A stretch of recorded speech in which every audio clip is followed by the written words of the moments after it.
This is, guys, this is how it's gonna be now. Live, like, sorry, living through the technology and shit. Right?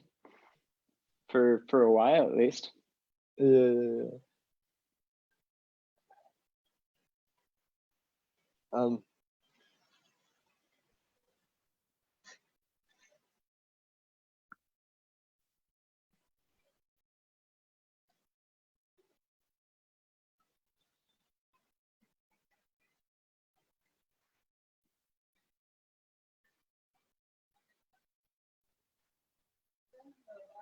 I think it is working, right?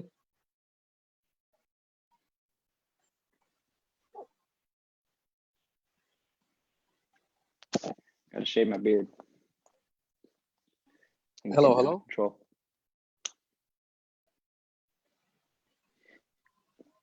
Stash is good.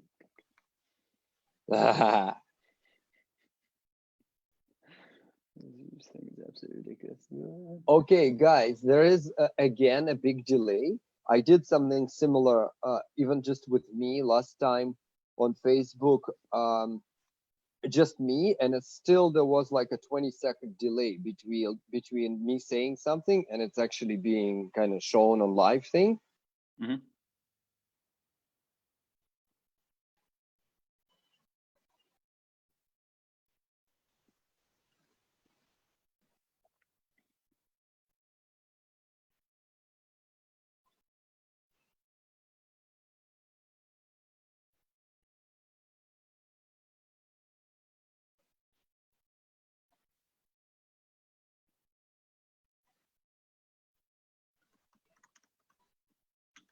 So yeah, I don't know how to make this better. We'll try more because I thought with Zoom, now that we paid for it, it shouldn't be delayed, but yeah. I'm just gonna share this also. While we're hoping people, like some more people will join, I'm gonna share this like on my personal Facebook. Yeah.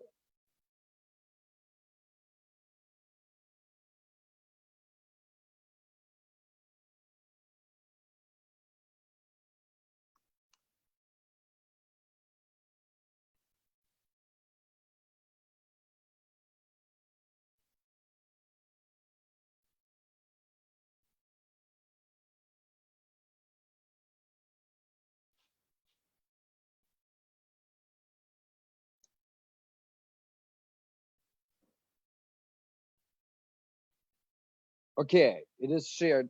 I don't know how this is gonna work with the delay, because okay, Sean. So if I ask you something, when do you hear this? Right now? Okay. So you hear me now. Yep. Then maybe we need to close the feed in actual Facebook. Yeah, because just stand by. This is gonna come back at us. Yeah.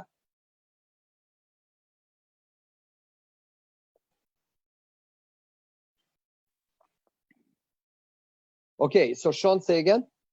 Right now? Perfect. So then what I did is I had to go and open the one in Facebook, but I just muted that tab. And Mm-hmm. if I open Zoom only, I can actually hear you live. Cos, say something, please. Yep, I'm here too. Very good. All right. So I actually just did this. Well, first of all, for those people who are tuning in and watching, we're going to just shoot shit for a little bit, giving you guys a chance to tune in. And then obviously if you watch this later, which I know a lot of people do watch these live things later, you can just probably fast forward a couple of minutes. But I actually just wanted to catch up with both of you guys. If I do speak with Cos for work from time to time, I haven't spoken with Sean for a while, almost since after Monte Carlo, where you won the two-wheel drive, fastest two-wheel drive rally driver in the world. So it's a good opportunity to catch up, and instead of doing it just on a phone call like we normally do, why don't we do it with the world to see? Yeah, there it is. I love it. I love it. Thanks for the invite, and great to reconnect for sure. Yeah, good stuff. So how are we doing? Everything seems to work, right? Yeah, okay.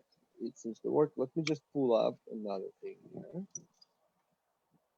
For guys who are watching, so the idea is this is 3 rally drivers. Sean is competing all the way in the World Championship for 2.5 years now. This year being obviously a bit screwed up. You know about me, and then Kos is obviously our lead instructor at Race 11. He's competing in the Ontario Championship currently. So we just wanted to share what rally drivers think about the virus, about the quarantine, what we do, what we believe the precautions should be, what like lessons we as humanity we're going to take away from this. We have not prepared. None of this is fake. Like I don't have a clue. Maybe Sean and Kos or me and one of them guys have completely different opinions on what to do with the situation. So this is like true live unedited. I love this about it. So yeah, we have kind of some questions, but in the meantime, you guys, those who are watching, you can post your questions. We will at some point during this get back to actually reading comments with questions, and we'll be happy to chat with you guys, answer some of the questions and so on. So yeah, first I guess we'll go. We'll start with Kos because he's alphabetically. C is the first letter. So Kos, do you remember when did you realize, where were you, or how did you realize that this whole virus thing is not just something happening remotely in China, but it's going to be like a pandemic, or it is becoming quite serious? Like, where were you? What were you doing? Did you believe in it right away? Like, how did it all start for you? Yeah, so actually, it all started for me. I mean, obviously, I'd seen it on the news in China and stuff, but I was actually talking to my dad, who's in the healthcare sector, and he ended up telling his ex-wife and her kids to leave Italy at the time, because that's where obviously one of these areas that broke out quite quickly was. And I kind of, we'd heard about it in the news for China here, hadn't heard much else. Was kind of like, oh, that seems preemptive, but it was a strange thing for him to be doing that because he's not a type to panic and stuff. So that's kind of, I heard it through those channels before we actually got a lot of news about it here in Canada, and it got a lot of attention here. So that's where I kind of started hearing about it. But then action, I guess, really here in Canada, I didn't see much happen till about beginning of March.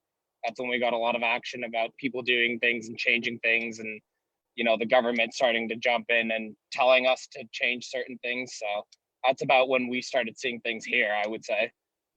At what point, Kos, did you yourself believe and realize that this is proper serious? Because I know when you and I discussed certain things for work, you were there quicker than me. I was still thinking, this is going to be not that big a deal, but you were there sooner.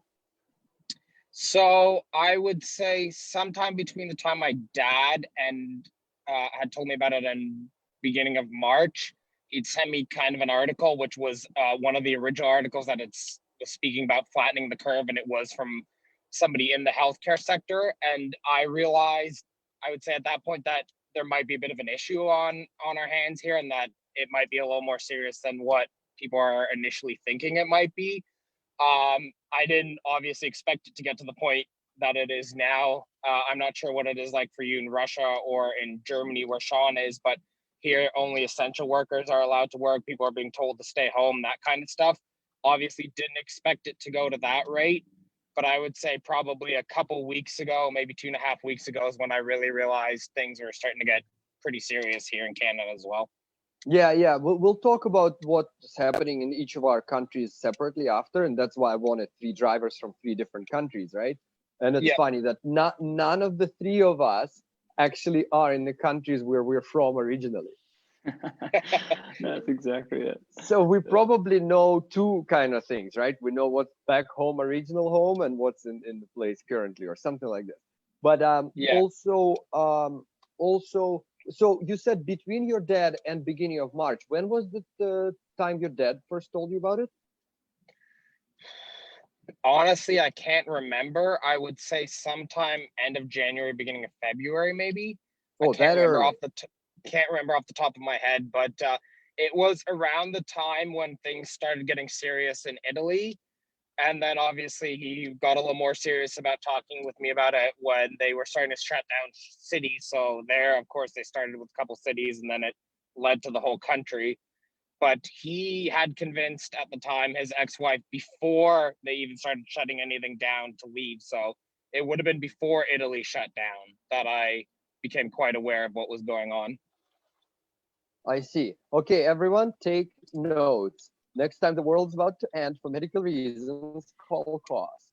He'll be the first to Ahead of trigger. the curve.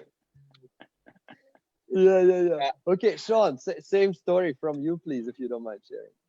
Yes, I think the first time I really started having more of a consciousness about it was flying back to Germany. I was up in Finland, and like the third week, sort of the end of February, doing some ice driving coaching up there. And yeah, that's when I started seeing a little bit more on the news, and then seeing people with face masks in the airport, which is, you know, pretty standard in Asian countries, but not so standard for us Westerners. And so that's when I started, you know, doing a little bit more research myself, listening a little bit more to the news. And I think it was end of February, beginning of March, where, you know, starting to read some anecdotal reports from Italy, where, you know, nurses were having to triage, you know, who gets a ventilator and who doesn't, and having to make those kind of life and death decisions, which is not what their job should be. And so that's when, for me, I was like, wow, this is intense. And you know, the rate that it's growing is that it's overwhelming medical systems in some of these countries, and this is something that we need to be really taking seriously. So that's when you know, at least this background awareness in my mind was starting to grow. And then Alex and I flew to Mexico to do the recce there, just to get some recce practice. And yeah, it was in Mexico where I then was, I think it's really when it hit that this is going to be a worldwide thing. So that would have been what, March 8, 9, sometime around then. That's when I really recognized that, okay, yeah, this is a thing. And that's when after the recce in Mexico, I had to make the decision: do I go, you know, back home to Germany, or do I go spend a little bit of time with family in the US before going back to Germany? Yeah, from a standpoint of my own personal health, I actually felt that Germany was the right place for me to be. Is that, you know, things that I looked into for myself were, you know, what's the hospital capacity? Is that, you know, Germany, I think, is ranked 4th or 5th in the world with 8 beds per 1,000 people, you know, per capita, which is a good number in comparison to the US, which has 2.7. And I think Italy has 2.5 or 2.6. So, you know, it's like, yeah, no, I think for my own well-being, I want to be in Germany, but you know, it was important to me at least to go spend some time with family. Even though when I did go home, I actually was staying in the guest cabin from a dear friend of mine, so that I could sort of be in self-quarantine, because I had been in international airports and I didn't know if I had it. So, you know, I went home and I went on walks with my family. But, you know, we had, you know, 10 feet of space in between us. And then, you know, we would prepare meals then at home, me in the cabin, then we'd open up FaceTime. And so we'd share meals over FaceTime together. But it was important for me to just, you know, spend some time and get to see them in person before flying back. And yeah, and so then I flew back to Germany, and at that point they had actually already closed the borders down, but because I have my residency permit, it wasn't an issue to get back. But so yeah, now I've been in Germany a little over 2 weeks, and yeah, we'll talk about the situation here more once we get to that. But yeah, it's definitely, I'd say, beginning of March, second week of March is when it really hit home that this is worldwide, with vast implications for the status quo of our lives, and that it's going to be something that this isn't going to be a month, this is going to be a couple weeks, this is going to be we're in for the long haul. Exactly. Yeah. So I remember you and I were trying to get connected while you were in Mexico, right, for the work that we do, to discuss that. And Right. then you were like running between rally service and something else, and you said you'll Right. go back. You weren't able to. That's the moment when I realized that, okay, is he okay? Because I've been to Mexico, I've done that recce twice there as well, Yeah. and in the best of times, I mean, unfortunately, the experience I got is that the cops there, they just try to rip you off with absolutely no reason at all. So I do not know how a country like this would behave, or the authorities would behave like this. in a situation like this. So was there at any point when you were kind of a bit scared, like, okay, am I going to get out of here? Is it going to turn into craziness? Because I assume, California and Germany, they're all good. But was it in Mexico scary at any moment? So yeah, I did move my flight up to leave Mexico early. Is that Alex and I were planning on doing some spectating. And then I was supposed to, I was maybe going to do an interview in the service park. But then with the situation getting crazier and, with Trump being pretty unpredictable, having closed the borders to Europe, at least, a couple days before, I decided to try to get out of Mexico as quickly as possible, and get back to California. And so, yeah, that was a scramble for sure. And then Sean, my flight. Yeah, Kos? If I may, I think at the time there was actually a bit of criticism that the WRC was leaving it a bit late. Did you feel while you were there that it was late? Like, did you feel they could have done it earlier, or did you think it was quite reasonable when you were there? So that Sorry, guys, to clarify for me, done what earlier? You mean not do the rally, or? So many people felt, and I think Oja even came out and said, and he felt it was strange that they were there rallying while all of this was going on in the world at the time. And many people felt it could have been canceled or postponed, or actions could have been taken earlier because many other leagues like F1, sports leagues were taking these actions. Right. And so, I mean, that's the thing with rallying, is that it's not, we're there so much earlier. Is that Monday when we arrived, it was looking more serious. But I think at that point, the only big international motorsport event that had been canceled at that point was MotoGP at Qatar, because Italian teams had recently been placed on quarantine. Is that the teams weren't allowed to leave. But at the beginning of Recce, to my understanding, the only international motorsport event that had been canceled was the premier class of the MotoGP. Is that Moto2 and Moto3 still ran that same weekend. And it was over the course of the week, is that from Monday at document signing up until Thursday when the rally was actually starting. I think that's when Formula E did the cancellations. That's when, I think Formula One even canceled late Thursday night before Melbourne was supposed to start. Is that, the rally was pretty much, everybody was there, everybody had prepared, and everything was ready to go by the time those decisions were being made.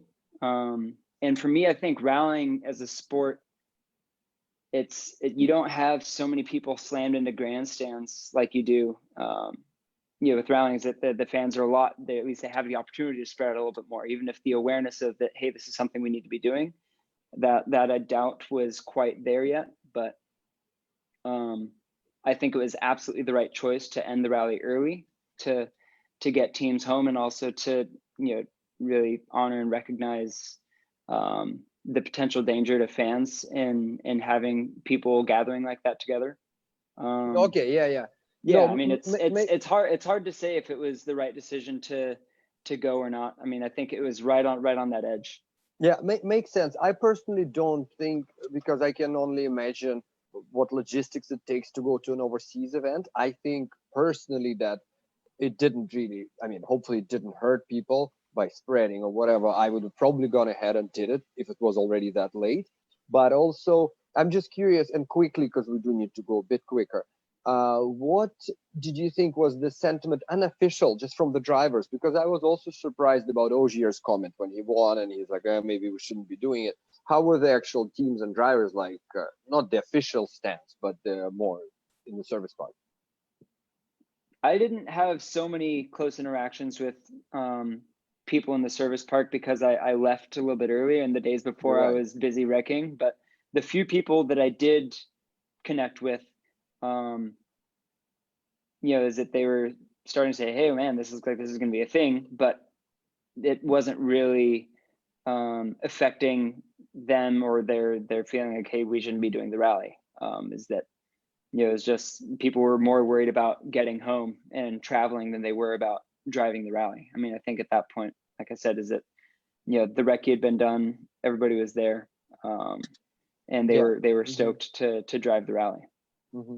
Makes sense. Yeah, yeah. I'll be brief about my story. So I was over in Europe. I had just my like 35th birthday. Gathered some friends from different parts of the country. Like not a lot of people could get together on a short notice, but it was so cool to see a few people who I've known for so many years, and we were able to get together. Had like a good 2 day party. Yeah, and then there was a very unfortunate family situation. I'll talk about it later at some point. You guys know what happened, but publicly. I'll talk about it later. So I had to go to Moscow, where I haven't been for like 8 years. And then when I was here, we started getting obviously all the reports of what's going on with the world. I still, at first, I just didn't think it's that serious. But then things in Moscow developed differently. I'll talk about the current situation a bit later, but it started quite a bit later than in most places. And for the first couple of weeks, Moscow or Russia had a lot fewer cases than anybody else. So yeah, it was quite normal here when I already was getting everybody from Canada telling me that it's all shut down and all that. It was still very much normal, like restaurants, everything, cinemas are all open. And then later what happened was before the official quarantine even, Tatiana's, she has like a few friends that legit work in hospitals. And when we heard from them that, okay, things are a bit serious, that's when we decided like, okay, self quarantine, like we actually kind of stopped going out. And when we do, I'll get to it later also, we're super careful, like proper germophobic careful. So we did it 2 days before the official quarantine, and then the country went into that like 2 days later, and we're probably in it now for about 2 weeks. So yeah, I was just in the middle of dealing with family stuff, trying to make some money for rallying, and when it hit. So that's, but to me, I don't even remember when it actually started. But yeah, I remember that I realized that it's serious when people who actually work in hospitals told us things that like you don't want to hear. So yeah, that's wraps that topic up. So yeah, let's go again, kind of in circle, maybe a bit quicker this time, starting from cost. What's the current situation in Canada? And we have a lot of viewers here, probably from Canada, cost, so you don't need to go too much in detail, but I'm sure some people watching from other countries also. So how are things right now? Yeah, so right now, I mean, anything that's public, like restaurants, cinemas, of course, like you mentioned, that type of stuff is closed down, has been for a while now. March 23rd, I believe it was, they released a list of essential businesses. So only those businesses were allowed to be open. And then on April 6th, they've updated that list and it's stricter. So it's pretty much only healthcare workers, supply chain, grocery stores, that type of stuff. And then some essential workers like construction, just to keep stuff going. So like keep electricity on and things like that. Other than that, everybody's pretty much being recommended to stay at home. Um, it's kind of, I think they're struggling a bit with it because some people aren't listening. So my friend, she's a cop, and she says the only calls they get as police officers right now is to go to parks and stuff like that and kick people out of parks because those are officially closed now. But beyond that, yeah, everything's pretty much shut and people are being recommended to stay home. That's what the situation is here. How is the situation with what you were really worried about, and rightly so, with overwhelming the healthcare system, like because cases are ramping up in Canada, not crazy, I would say, looking at official statistics, but like, are we okay over there still? Everybody gets treated okay, and there's no crazy like lineups outside of hospitals. And I know in California, for example, I don't know what's up with the medical situation, but to get to Costco, you get a line like an hour or two before it opens when it's still dark in the morning. A bit crazy. How's it there? So obviously, I'm no medical expert, so I can't speak to how overwhelmed or how not overwhelmed our healthcare system is. And you kind of got to pick through the news. I find personally, I know there's been some issues with getting like masks and personal protective equipment for our healthcare workers in Canada, and even Trump put in some bans from the states, and there was a lot of discussion back and forth about that. As far as grocery stores and that type of stuff, so they're limiting the amount of people that can go into grocery stores. So all of them will have lineups before you get in the grocery store. You wait, then when it's empty enough, they let in the next batch of people. They do their shopping, and they keep the amount of people and the distance between people down that way. And then they have marks everywhere by the checkout to keep you 6 feet apart, and stuff in front of the workers so that they don't get germs on them, things like that, which I think is very appropriate, obviously. But that's how the situation here is with grocery stores and healthcare from my perspective. Yeah. Okay. So it's Cool. last question for you. Is it getting a little bit more towards the opening up now compared to the first week when it started? No, I would actually say the opposite, because last Friday, they revised this essential list and made it stricter, and so there's less businesses that are now allowed to be open unless you're doing like online work or working from home. So I would say we're still in the phase of tightening things up and making them more closed, or keeping them closed at the moment and not opening them up yet. Wow. Okay. Okay. All right, Sean, same question for you, if you don't mind sharing. So, and where in Germany are you? Cos, by the way, is in Toronto. He's talking like Toronto, GTA, Greater Toronto area. And Sean, where in Germany are you? So I'm in Niedersachsen, so it's one of the sort of states in Germany, in the northwestern part of the country. And yeah, I've been spending most of the last 2 weeks at my girlfriend's mom's place. There's a bigger house at the garden there, so that we can spend some time outside and spread out a little bit more. Yeah, in that little town where we've been staying, the situation has actually been pretty good. And my girlfriend actually volunteered to go back and work at the hospitals that she's trained as an operating room nurse. And hasn't been working at the hospital for 2 years, but has volunteered to go back. And so I have a pretty good sense of at least the German medical system at this point is not at capacity. She is working on an intensive isolation ward, and at least German medical professionals have all the personal protective equipment that they need. Is that there's worries about how long that's going to last, but at least at this point, the amount of beds that they have, both intensive care and just standard, is that they're changing their operating rooms into makeshift intensive care units. They're building tents outside already for just standard patients, people who don't need ventilators or stuff like that, but people who need some medical assistance. Is that Germany is actively increasing their capacity now, even though they're not at capacity. So I feel pretty confident in Germany's ability. It's hard to say, how quickly it's going to continue to spread and grow, but I feel like Germany is doing quite well, and a lot of the same measures going on in our supermarkets as well. Is that having the checkers, they've built sort of makeshift plastic screens covering them, and so the food sort of just goes on the conveyor belts right underneath the screen. And there's also the distancing and the metering, the amount of people that are going into the stores as well. So Okay, I think Germany's doing a good job. Good stuff. Yeah, that's expected. I mean, you've only had to drive German cars to know that they're organized. Exactly. What I was going to say, oh yeah, please send our a full admiration to your girlfriend regarding this volunteering. It's amazing. We've made a few posts on social media. I think like the superheroes of today are the emergency workers, who have to work, like the medical, but also police in different situations in different countries. But those, especially medical professionals, are proper heroes of today. So big. A lot of courage. That's exactly it. Thank you. Yeah. And so, for you? Yeah, for me, well, I was really surprised when initially Russia was still doing so much better, even according to the official, like global news. Obviously, we filter the news that we read here. Like we look at all kinds of medias, Western, of course, as well.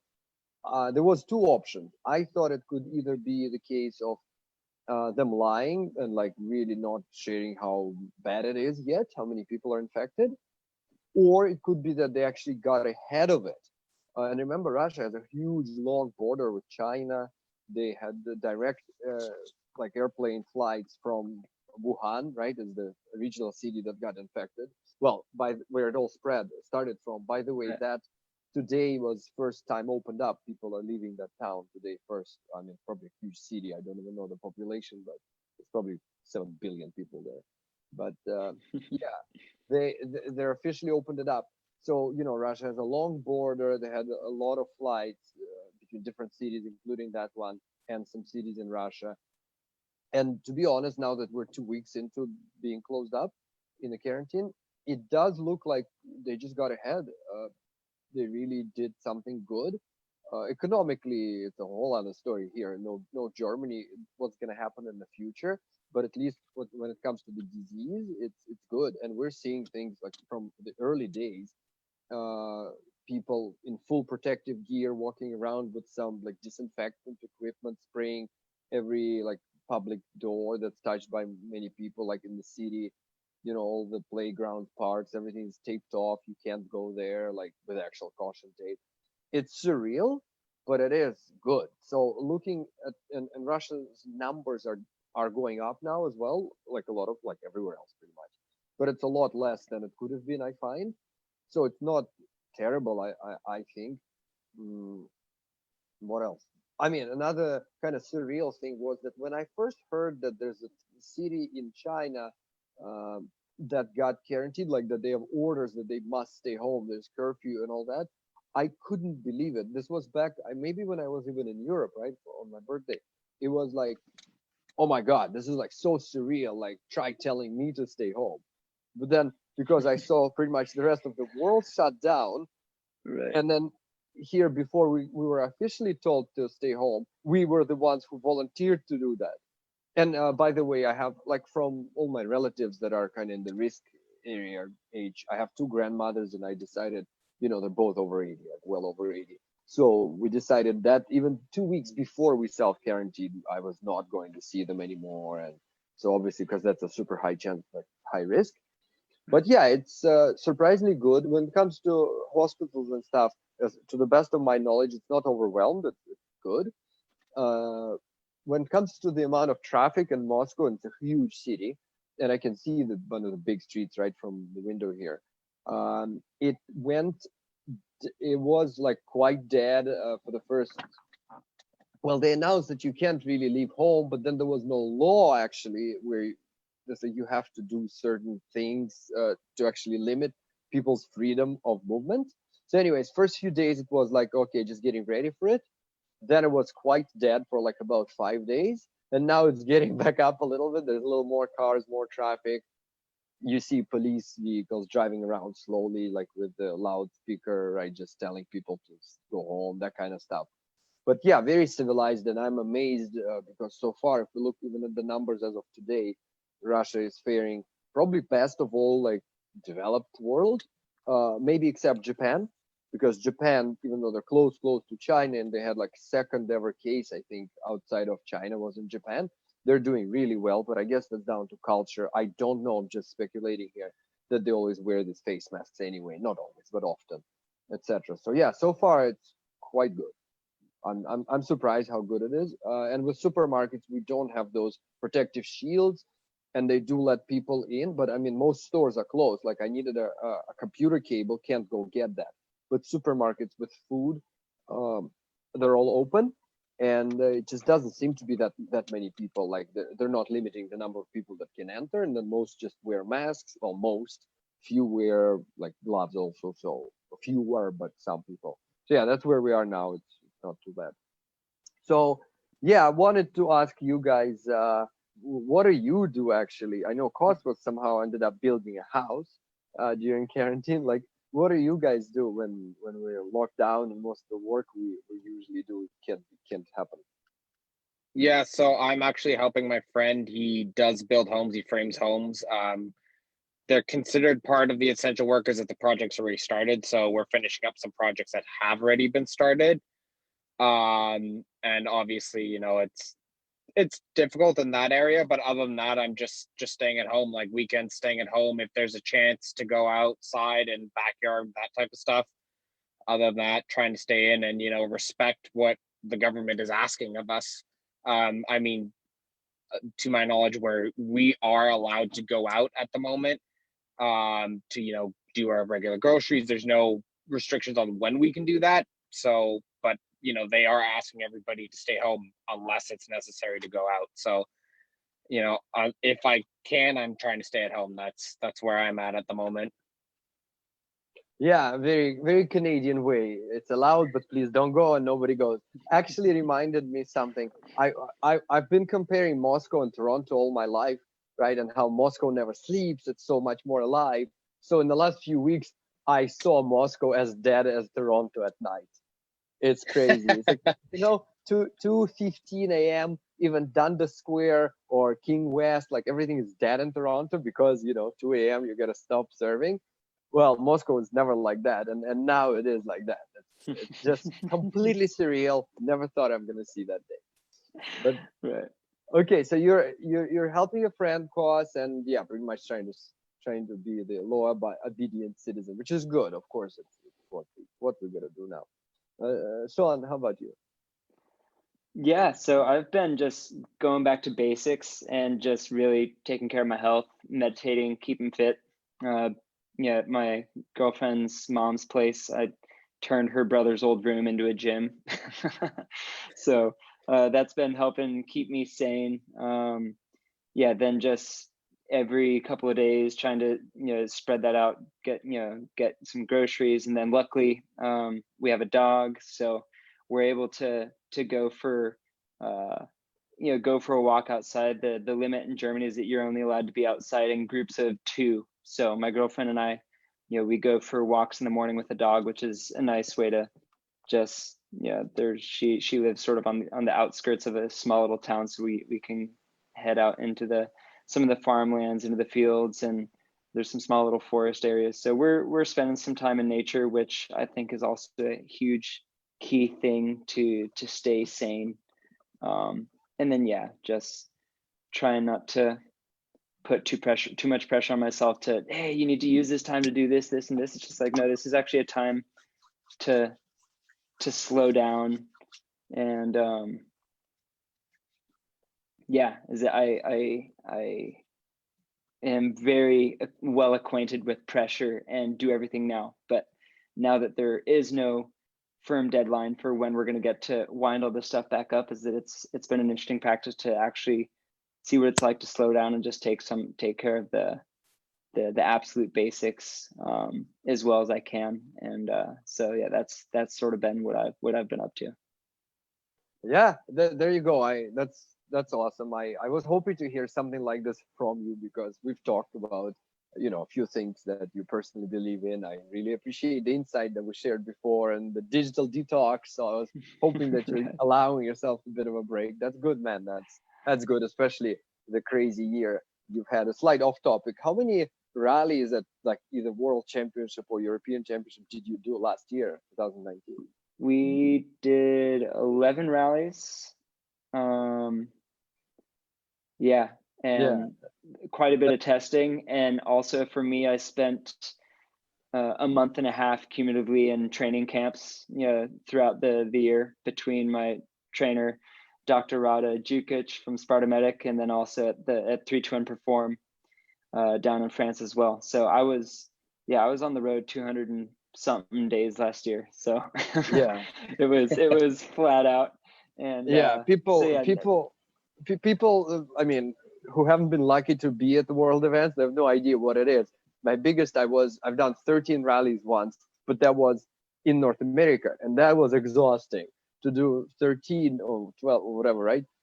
At that level is just Exactly. Anyway. I mean, and each one of these events is at least a week long. Yeah, if you include travel, and you're looking at 8-9 days. And I mean, it was a lot last year for sure. And it was funny. I realized that I actually couldn't remember the last time that I spent 2 whole weeks in a single place. Like I was like, when was the last time that I did that? So this is the first time in a long time that I've actually spent 2 weeks in one building, in one place. Yeah. 2 weeks sleeping in the same bed. Yeah. Good stuff. And 2 weeks sleeping with the same girl. There it is. Okay, so what am I doing in the quarantine times? Well, I'm not able to turn my brain off like you do. So I was like, okay, obviously we had to cancel the rallying, a couple of rallies I was planning to do with Sean. And so that's kind of good. Means if things go really bad, I have some money, because you don't know how bad this is going to turn. At least I have some cash in the bank account, like I can survive, right? And help the family and everything. On the other hand, we had to stop almost pretty much all the school stuff that Race Lab does has been stopped.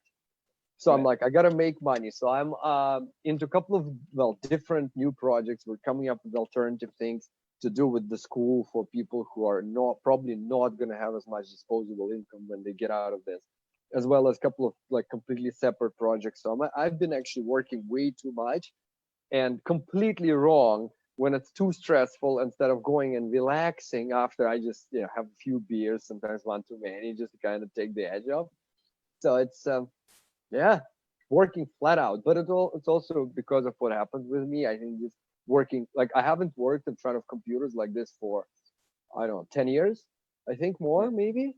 So maybe it's I'm trying to hide from a little bit of the things that happened by just working flat out, and computer related stuff is the only thing I can do now. So that's what I'm up to. Right. But yeah, that's me. And I'm coming to Sean. I remember the invitation to visit you and chill in Germany. I'm coming one day. Yes, please do. Please do. Okay, so I did ask my colleague here to tell me if we have any specifically interesting questions that came in through the comments. Let me just open that up. So it's a little slow. We'll just see if somebody's asked like pretty interesting questions. It's loading up. And then we'll continue.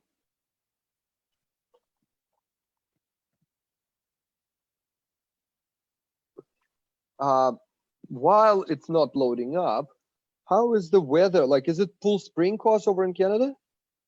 Oh, today is gorgeous here. I think it's like 14 or 15 degrees Celsius and sunny. So we've actually had pretty good weather, which I know some people here have been making some memes and stuff about, where they say, normal spring and there's like a picture of snowy winter, and then it's like spring during quarantine and it's sunny skies and warm weather. So that has been a bit of a meme that's going around with our current weather here. Okay, yeah, makes sense. It's been relatively warm with the like a decline once in Moscow as well. It's pretty good weather now. I'm tempted to get out. And I shouldn't say Canada because Canada, like Russia, is very big. So we're talking about Toronto, right? Ontario. And how's the Yep. weather there in where you are, Sean, in Germany? Oh, the last few days have been absolutely gorgeous. Yeah, we've actually in this last week started doing a lot more work out in the garden. Sarah's mom's place has quite a big garden. So yeah, spending lots of time outside. I take my meditation cushion outside and I just sit on the grass and turn towards the sun, and I've been doing my mid-morning meditation just out on the lawn in some shorts, no shirt on, just taking in the sun. So that's been nice. Yeah, it's unusually warm for this time of the year. So, but it's I'm not complaining. Okay, good stuff. I am speaking as a side note, but I am loving what's happening with the environment now. At least being in a big city with so much fewer cars, Moscow actually has fresh air. You even open the window, you feel it. It's really amazing Right? that way. Very And cool. and we've been even posting some stuff, about the environmental situation over big cities all over the world. It's unheard of. I mean, it's just great. That way, it's great. But anyway, Actually, yeah. I heard before most of the world got shut down, when it was only Wuhan, that they were already measuring a difference in greenhouse gases in the air. Like it was a measurable difference at that point. So from that perspective, it is quite amazing. It makes sense because we said Wuhan has 9 billion Yeah. people, right? Don't think quite that many, but yeah. Okay, yeah, it's good. It's good. So we have three kind of interesting questions so far. First was, why is Russia so low on COVID cases? I'll take that one. I did say earlier, right? It's because they either are hiding or they got ahead of it really early and intelligently. I do think right now I'm more like 80% that they just got ahead of the curve somehow intelligently. Maybe because our president is former KGB. I don't know. But it seems to have worked. It's not for sure yet, but it really is impressively good. That's all I know so far. Ask me in another 2 weeks or a month. Next question was, will we get rally events in 2020? We're going to talk about that later. And yeah, we're running a little longer, but we were going to talk about it. Just stay tuned about rally events. And the third question was, how long do you think the pandemic will be? Okay, yeah, it's a good question. Let's just briefly shout out like a number. I think things are going to be still closed to almost closed for another 6 weeks. Then they're going to open up gradually. That's on average. And then maybe craziness is going to hit and fall again. That's what I think. Cause? Well, that's a tough one for me. I would say something similar to you, but then we're going to get a rebound in my humble opinion when we open back up again. Do you think right when we open up or in fall? From my understanding, likely in fall, and I think again maybe a little when we open up again, but it's of course hard to say, right? Depends on when they open up if the timing's right. Okay, got it. Sean, what do you think? Yeah, I think lockdown, quarantine measures, no big gatherings of people. That's I'm thinking another month of at least this kind before the production of masks and other safety equipment that for everybody to be protecting themselves and their communities gets distributed more. I think social distancing is going to be a thing for the next year and a half. We'll see what the rate of a vaccine is, but from my understanding, that's a year and a half, and then you still have to produce it and you have to distribute it. So I mean, I think social distancing is going to be a thing for a while. What is it? Denmark has already said no big social gatherings, sporting events, concerts, anything like that, already through September. And they're the leading country in Europe, at least, from my understanding. So I think this is the new, at least this has pieces and aspects of our new reality, at least for this upcoming chapter. And I think it's really hard to say exactly how long that's going to be, but I think it's going to be longer than we all want it to be.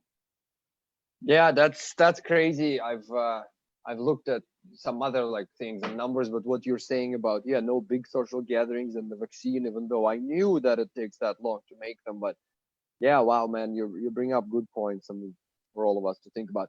So I guess if you really want to hug somebody, you have to move in with them now. Spend 2 weeks and then hug them, right? Right, exactly. So it's like you could do certain things 200 years ago only after you're married. Now you have to move in. Right. Okay, good. All right. So what? You got me. Yeah, it's crazy. No, what are they going to cancel rallying for the next 3 years? I'm scared, but we'll get to that. So yeah, we answered. All three of us discussed that. Okay, so let's move on to the next question. Your guys' tips for people how to be positive, right? Just positive if somebody is feeling down with all this, so psychologically and all that. And also recommendations on what to do in terms of personal protection and so on. And if you're a believer in social distancing, be a little bit more specific exactly how you would go to a store and things like that. I guess we'll go from course again. So protective equipment, I know that here they've been talking about, even masks that are scarves and stuff like that being helpful. I think it's really important for people here not to panic and go out and buy the personal protective equipment that our frontline workers would need. Just to respect that they really need that stuff compared to us because they're exposed to this. Totally. I know I've been taking sanitizer and stuff with me when I'm going out, and just being really mindful, which is something to get used to, of how close and how much you're interacting with people when you're out. It's really, we don't think about it until now. When you go to a grocery store, you just walk by somebody in an aisle, and that's totally something now that I've seen change, and that's something I'm just trying to be mindful of, and even respect that some people may be taking this serious or less serious than I am. And I think that's just the biggest thing, is just understand that, yeah, you have to be respectful of what people are trying to do at the moment. Okay, cool, makes sense. Yeah, and what about staying positive? Staying positive is, I think the big thing is just, talking to people that it's like we've got most people have a lot of time on their hands right now, so it's really easy to get on a call, get on FaceTime, that type of stuff, connect with people. And I think for people, even just a simple call, just, hey, how's it going? Tell me something new, tell me something exciting. That's a big thing for a lot of people. So I think that try to talk about something other than the situation. Obviously, it's not easy. We all gravitate towards the situation at the moment, given the severity of it. But yeah, that's what I would say. Mm-hmm. Okay, yeah, and then we all know that in Canada, everybody's always friendly and happy anyway. All right, Sean, do you know Sean has also raced on in a Porsche Cup on the Formula One tracks before rallying, right? Sean, do you know what they always say about a new F1 driver, new Canadian getting into F1? They always say that before passing, he'll always say, "Excuse me." Excuse So me. yeah, yeah, that's Canadian. Fantastic. Yeah. So Good. yeah, cool. Sean, your turn, please. Yeah, let's see. Yeah, I think just having compassion for yourself and the circumstances that this is a crazy thing that nobody or very few people alive. What was the last pandemic? The 1918 Spanish flu, something like that. This is the first time that we're all doing this, and we're all in it together. So having compassion for yourself and compassion for the people around you is that, a lot of people I'm seeing like, hey, if you're not using this time to improve yourself, then there's something wrong with you. It's like, no, like it's actually okay to be a little bit overwhelmed and be like, hey, this is crazy.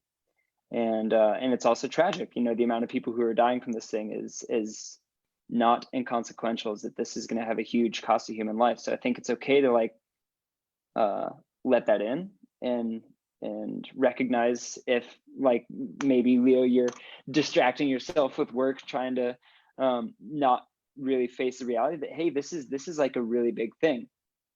And so like that's one hand, and then the other hand is then like actually practice the things that are then really healthy and good for you. So if you can get some exercise, spend some time in nature, like Kos said, connecting with people who you care about, I think that's absolutely huge. But yeah, I think just being very gentle and kind with yourself, at least, has been something that's been really important for me in these last days.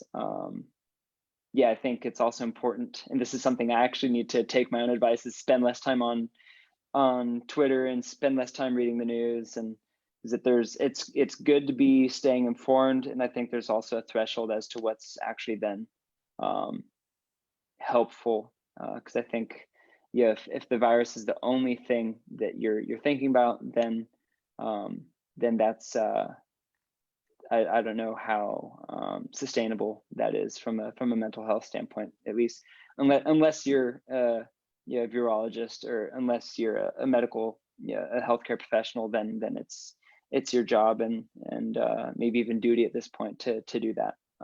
Yeah. But so yeah, support the people you can,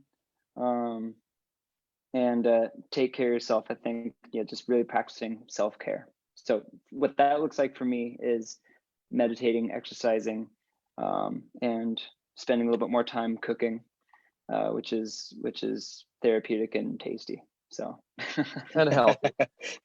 That's it. Yeah. All right. Yeah. Good. Good. Agree. Well, you mentioned that I've been hiding. I haven't been hiding from the pandemic. It's other personal stuff, right? So that's where I've been hiding, or what I've been hiding from with work. But yeah, so that's that. You also mentioned, the Spanish flu, what, nearly 100 years ago, right? Or right. Yeah, or 100 some years ago. Yeah. Like, just quick stats on this. It's amazing. 500 million people, right? Sorry, not 500 million. 50 million. 50 million people, and that's back then with that population, right? So 50 million people got infected. Mm-hmm. No, I'm wrong. Sorry. indeed 500 million people got infected. That's crazy because the world population back then was probably like 3 billion. So 500 million people got infected and 550 million died. Right. That's crazy. It's crazy. Right? That's just incomprehensible. That's the only thing makes me think of a Second World War, but yeah. Right. Okay, yeah. So my thoughts on how to stay positive and recommendations on what to do for staying positive. I personally, I mean, I love honestly hearing what Sean has to say, right, about the whole kind of chilling and so on.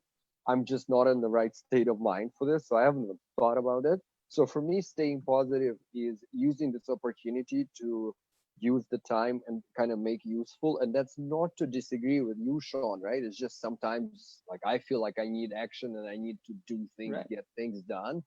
Right. All right. So it's just, I guess, as an advice to our viewers, if you're in the if you've been working your ass off and you feel like a bit of a downtime is helpful, healing your soul, right? That's good. But for me, I do feel like, okay, this is the opportunity while everybody else is wasting time or is on a hold, I should say. Or with work, we are wasting time, right? As a company, we're wasting time completely now. Like we're not doing anything.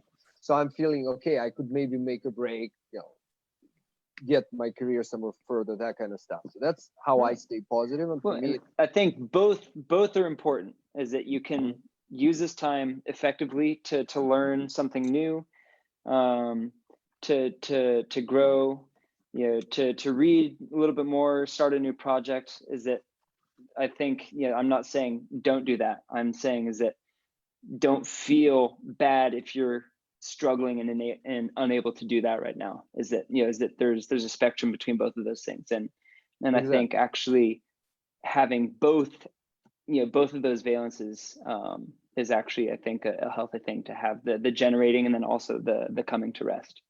Yeah, exactly. Well, And that's why it's good to have you here, because we have such crazy, unusual, but yet different career paths, that it's nice for people, I think, to see the perspective, right? Like you've had an amazing crazy year last year, whereas I was more consolidating, so you feel like you need a bit of rest and I'm doing something else. But yeah, it's good to right.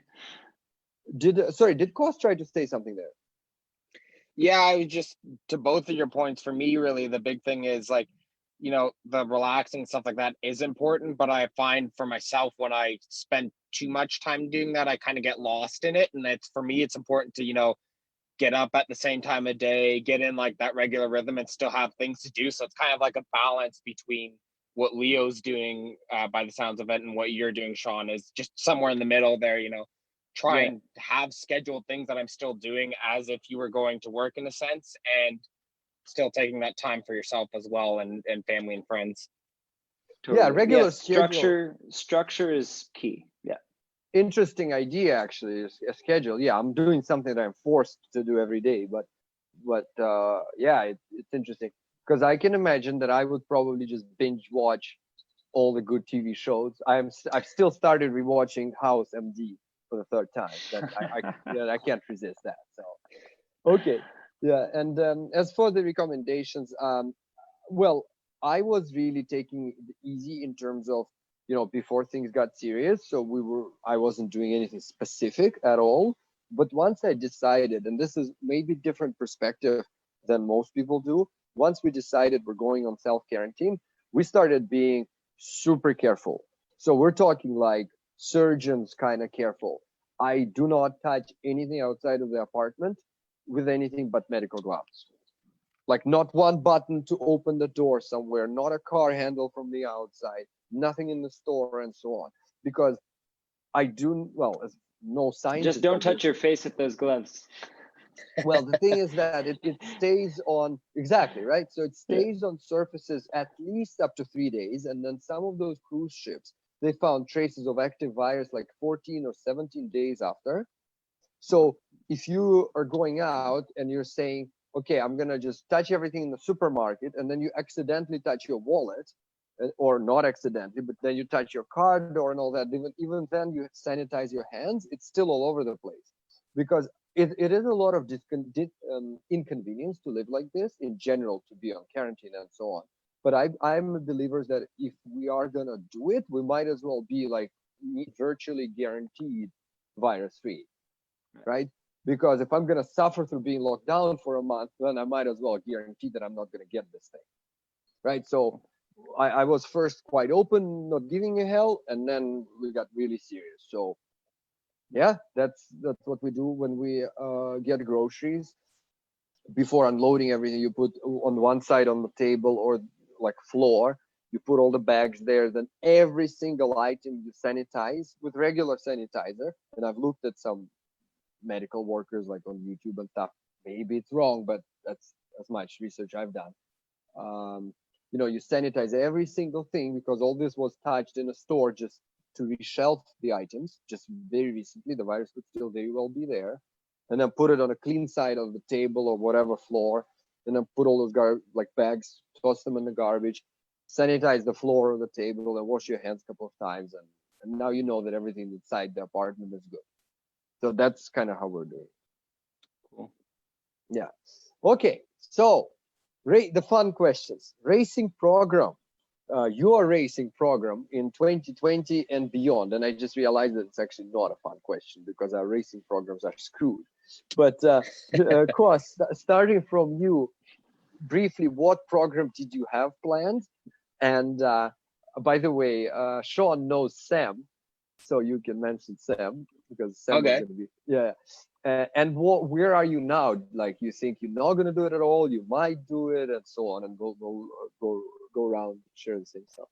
So I was doing the Ontario Championship with Sam. So we started Personage, obviously did that event since we weren't really affected at that time. And then the next event on the calendar was going to be Lanark here in Ontario, which now obviously, and rightly so, has been canceled. So at the moment, I'm just kind of looking where that situation is, looking how things fit for myself afterwards. I mean, obviously it depends on when we come out of this, really. I hope to be able to do some racing this year, of course. But I also respect that we need to do our part. And then I also follow Mexico a lot. Me and my dad have done a lot of racing down there, especially him. And a lot of that stuff's getting canceled or moved. They're still really hoping to have a lot of their races. So they're getting moved to October, August, November, these kinds of things. And by the looks of it, they're still thinking those events will be taking place. I really hope that is the case. Currently, we don't have any plans to do anything in Mexico. But yeah, I hope to get back to the Ontario Championship. That's really my hope. But yeah, obviously with doing it correctly. I just realized, if there's no Canadian Championship this year, will I be a third-time champion by default? No, we had an event, so technically the championship has started, and you weren't there. So shoot, too bad. Okay, understood. And then, Kos, if you don't mind me asking, it's completely up to you if you want to answer or not, because this is a public conversation, obviously. Are you affected financially with this? What's going on? Like, if there's enough events and we're out of lockdown, for some reason, can you afford to do the events you've planned before? So yes, I have been affected financially, and it also kind of depends on how the situation develops, right? If this continues for a long time, there'll be obviously a bigger financial effect, and I think everybody's feeling that financial effect. And then it just, from a personal perspective, wouldn't be wise, in my opinion, for me to invest in that. So maybe it would be the right thing to look at some more grassroots events and that type of stuff, because I do really love being part of the sport. So, rally sprints, rally cross, that type of stuff instead, just to stay connected with it. But yeah, I am affected, as I think many of us are, and it obviously could have a real effect on what I would be doing if it opens back up. Yeah. Okay. Cool. Understood. So yeah, Sean, I guess your turn about what you had planned, what is on the cards now, and if you want to share your situation with your sponsorship and stuff, if you feel like it. Yeah. So the plan was to jump up into the WRC 3 this year. We didn't have enough budget to do a full season. We were supposed to start in Portugal, but that's clearly not going to happen. Apparently they're still moving forward with trying to plan Rally Finland. I think that's incredibly optimistic, and boy, I would absolutely love it. But my personal assessment is that I don't think it's going to happen. Sean, And sorry if I may interrupt. yeah, Apologies. Have they officially canceled Portugal? Because I was just talking with our team, and I think they haven't officially canceled Portugal. they haven't officially canceled it, but they've said that it's definitely not going to happen at the originally scheduled date in the middle of May. So yeah, it's not happening in May, and I think that the probability of it, I mean, maybe things are going to be better in June or July, and they'll try to push it then. But you know, there's other events that were supposed to be slotted in. You know, is that I think people are Kenya, the return of Kenya, sadly doesn't. Yeah, I don't have high faith that it's gonna happen. And that rally was what, for July. So yeah, So you're pretty much just back to your career a little bit. You're pretty much just stuck waiting for what happens, right? Just waiting for what happens. Is that, yeah, the optimist in me says, yeah, that'd be super awesome if we ended up rallying in. And let me know if you end up not being able to hear me, because I think my headphones are getting ready to die. But yeah, the optimist in me loves the idea of rallying, starting the season up at Rally Finland. The realist in me says that let's start looking at 2021. So, but who knows? I think it's really hard to see, hard to tell at this point. And I think we're learning more every week at this point. So we'll see. And then for me, from a financial standpoint, is that luckily my financial support is still stable and good, and I'm how I support myself is that I pay myself German minimum wage from my sponsorship dollars. So my income has not been greatly affected. What has been affected is that I have the last 2 years worked in the simulator for Project One Motorsports, the current reigning world champions in the World Endurance Championship in the GTE AM class. Is that they have a really fantastic simulator, in-house simulator, and me and another old Porsche Cup racing driver have been developing the RSR model there. And so I've been 1 day a week in the sim working for them the last 2 years, doing baseline laps and doing some coaching for Carrera Cup and Super Cup drivers, and continuing to work on the RSR model. But with them not being able to do any racing, they actually had to let me go. So that was just a little bit of extra money on top of what I pay myself. And so that is dropping away. So, my amount of what I would say disposable income has gone down. But German minimum wage, which is what I pay myself, I still have enough money to pay for my apartment, to pay for my internet, cell phone bill, and pay for food. So yeah, I'm doing all right. Very, very grateful to have that kind of stability. Yeah, good. And I appreciate, obviously we're friends and we've worked with you. I knew these things, but I do appreciate that you're sharing with the audience, because I think it's great for people who have been dreaming about becoming top motorsport drivers in the world and so on. It's awesome for them to have an opportunity to hear someone like yourself who has that chance, right? To actually hear live, like, okay, you guys, that's how the world works. That's one of the top drivers in the world, and that's how he lives. So great. Right. Good. Okay. So yeah, for me, my racing program this year was optimistically WRC Portugal in the same team with Sean and an R5 car with like good testing and all that. That was very optimistic. Well, that was actually quite possible. Then a couple of more rallies in Canada to kind of stay current, maybe one in the US or something. And then the awesome, very optimistic thing would have been also to do Finland. Now, when this whole thing happened, like I told you guys, I had family emergency, right? So I had money invested in the stock market, and the whole thing just collapsed. It didn't collapse as far as I think it will collapse, but I lost a lot of money. I lost so much that I wouldn't have enough money to do Portugal with the testing I already planned, right? Because the mission was to make a little bit more before May, but I had the base, right? As long as I didn't lose, but we had a crash, like we had the fastest weekly drop ever in stock market, like ever, including the Great Depression, like ever. So I was full all in at that time. So I haven't like it's not as terrible as it's not like losing everything, but I've lost that like the final amount I needed for that. But now with the rally not happening and everything being delayed, let's see if it works out. I'll make it all back, maybe more. If it doesn't, then we'll see. We've also had some good sponsorship opportunities through one of the colleagues that I met through Tatiana, and that also everything's on hold now, right? So we'll see. But yeah, that was the plan. Everything is on hold right now, and as for beyond, we'll see when things reopen and so on.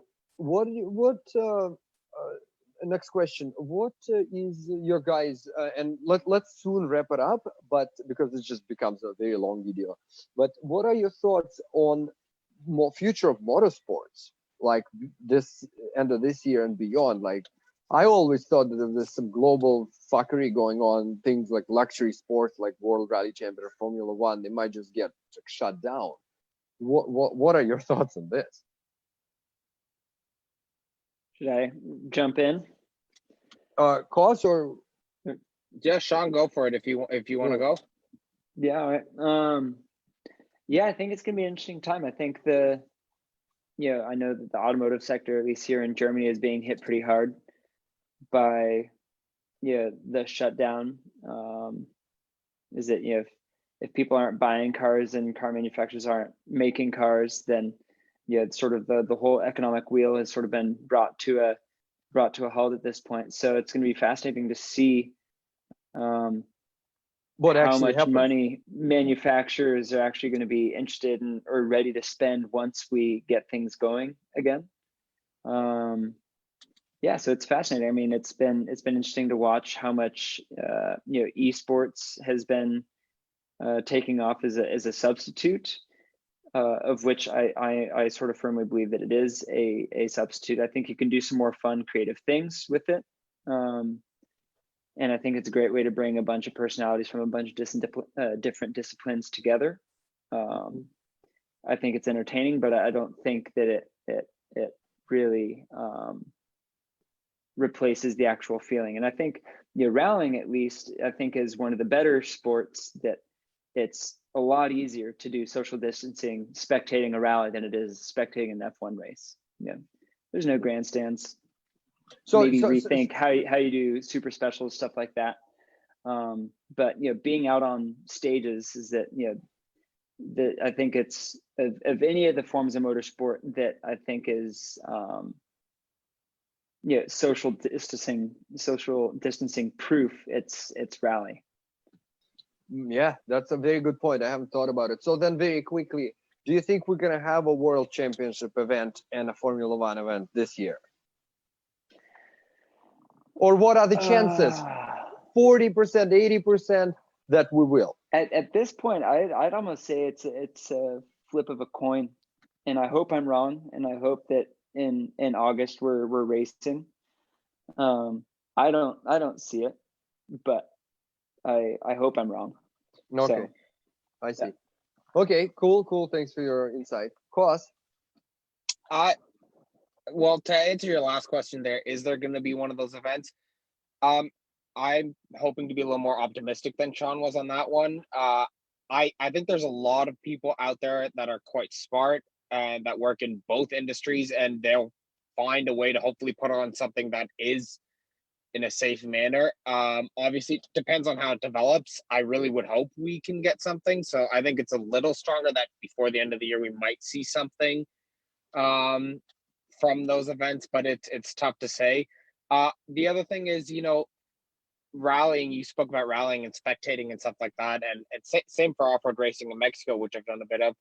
it's a difficult sport to spectate. I hope that we can actually use this time and some people can creatively think about some ways that we can bring this to viewers and hopefully bring some more people back to the sport by finding some creative ways to show the sport outside of actually spectating live. So maybe better video coverage, that type of stuff that would actually be a benefit to the sport in the long run. So I hope that some people can come up with creative ideas like that.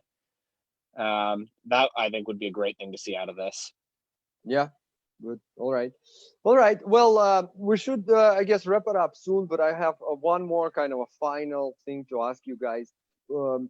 Would you share some final thoughts about what do you think that we haven't covered yet about this situation?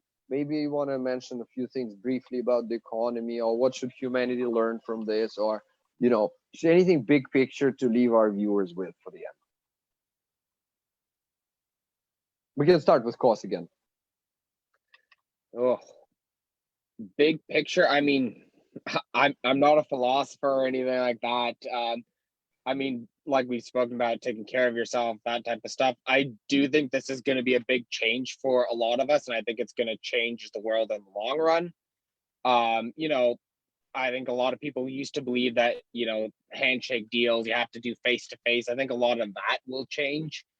I mean, I do also believe that there's some positives that we can take about this. Like I specifically spoke with rallying and that type of stuff. And I hope that people can see that there are things that we can take from this and hopefully improve ourselves together. But any big insights, I'm not sure that I have much more to add than what we've spoken about, really. Okay, no, awesome to hear. Good. Sean? Yeah, I think there's an opportunity and there's an opening for I think some social and economic sort of paradigm shifts. Is that, you know, we've sort of stopped functioning the way that we have been, and I think it's going to be fascinating to see some of the scientific reports when this continues. Is that, you know, what, you know, it's all over the world. People are saying the best air quality, the best water quality that they've seen in decades, right? And that's it's not that the people are gone. All the people are still there. It's just the way that the people have been, you know, living, and the way, you know, how we've been engaging with our lives. It's totally different. I think obviously it's not sustainable to have everybody just stay home and do nothing all the time. You know, that's obviously not gonna work. But I think it's gonna be, there's at least an opportunity to look at, you know, the amount of consumption, the amount of, you know, how we're engaging with our resources, and the impact that has on the environment. I think this is an opportunity for us to actually get some data on what happens and how quickly does it happen when we actually stop doing that. So I think there's going to be some interesting metrics and things to look at. I think from the situation in the US, looking at, you know, our health system and looking at how that doesn't actually seem to be working out so well. You know, I feel very, very grateful to be in Germany now. So I hope that this is a wake-up call, and that we can actually put our heads together and unite and figure out how to improve our systems to actually take care of people. Yeah, I mean, I think you look across the world, everybody's, you know, most everybody is engaged in some kind of shelter in place, self-quarantine, stay at home. You know, it's a beautiful act of sort of humanitarian solidarity. So I think that's also a beautiful thing to really recognize, is that we're all in this together, and for the most part, most people are actually buying in and doing their best to support one another. So it's also a very beautiful thing that's happening right now. So it's interesting that it took something like this to bring us to this point, but maybe there's an awareness that people are gonna bring with them moving forward into whatever it looks like. But yeah, I think life is going to be different for at least a year, and we'll see at the end of that year if going back to pre-corona structures is what's really going to serve, or if there's new ideas and new ways of thinking about things. So, and I have no idea what that what that Yeah. looks like. But I think there's at least an opening. There's an opening. Mhm. Yeah, All right. hopefully an opening for some positive change, like you said. Hopefully this is Totally. catalyst for that. Totally. Yeah, yeah. Well, thanks for your insights. I'll just add my 2 cents here. Unfortunately, looking at, let's say, what's going on with politics, because you mentioned about the U.S. healthcare, etc. I'm looking at politics, economy, like stock markets, just like what's going on. To me, it seems like still, unfortunately, more people with power just figuring out how to make more money as opposed to how to make humanity better. Like certain things I'm seeing that are happening, there's no way they should be happening right now. But that's just kind of the feeling I get. Maybe I'm wrong, and definitely not a professional at that. Also, I wanted to say that God knows what, maybe the world will never be the same again because of like the impact this is going to have in a bad way, or maybe not, but we should just, I think, be ready for that. Maybe it will never be the same. On the positive side, I want to say that I'm just, again, not a professional here, but I'm just judging by Moscow. Um, Moscow doesn't have any serious industry in the city. So all the pollution really comes from, well, anymore, it's been moved out of the city years ago. So all the pollution that is in the city is from cars, from ICE cars, right? Internal combustion engine.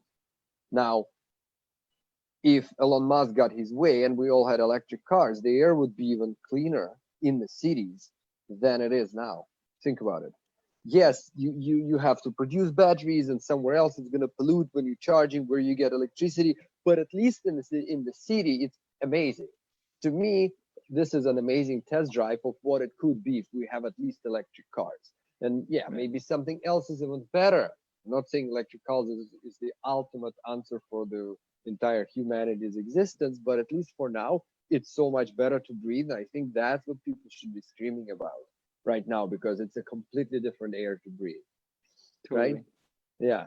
Totally. And then another thing I wanted to say is there were reports just today. Well, there was a report that like a tiger in New York Zoo, this is 2 days ago, got infected with coronavirus, this particular coronavirus. And normally it's not transmitted between species, right? Then there's reports that people, yesterday there were some unconfirmed, or I don't know how confirmed, reports that people who had it and who cured got it again. And then there were reports today also, I haven't looked into it, but there was stuff that's saying that if you had it without symptoms, so you don't even know you had it, your immune system just fought it off, you still have some kind of lung problem after. It's not a serious lung problem, it'll probably go away. But my point is that we don't know the animal we're fighting here, right? So I think it's really worth it to be aware that there could be a lot worse damage that will come out 2 years after you've had the virus, right? So I think it's really not worth getting it. And also people should think about not just themselves, but what if you get it and give it to your grandmother or your mom or somebody older who's it's a lot more risky for them? That's just crazy, right? To be responsible for potentially something going wrong with them. But yeah, that's big picture, big thing too. And then the final thing is that whenever there's big election in the world, like in a country that actually makes difference, like US or Russia, right? I'm always very curious. Okay, they're gonna have Trump now, and how's the world gonna look after it, and so on and so forth. So to me, living in the times when there's possible big changes coming, to me is very fascinating and interesting. And that's the kind of bit of positivity I find in this situation, is that we're something that's happening now has never happened before at all, not even close, right? So we might be experiencing a very interesting, good or bad, but definitely a very interesting change. And I'm very curious, and I can't wait to see what's going to happen, how the world is going to look in a month and in 5 years, you know? Right. Yeah, it's a fascinating time to be alive, that's for sure. Yeah, exactly. All right. So guys, yeah, thanks a lot for your time. That's a way to catch up, right, Sean? There it is. Perfect. Okay, good to see you and talk to you, and yeah, thanks. Thanks for having us, Leo. Have a good night. Have a good one. Care. Yeah, take Cheers, care, guys. Bye. Bye.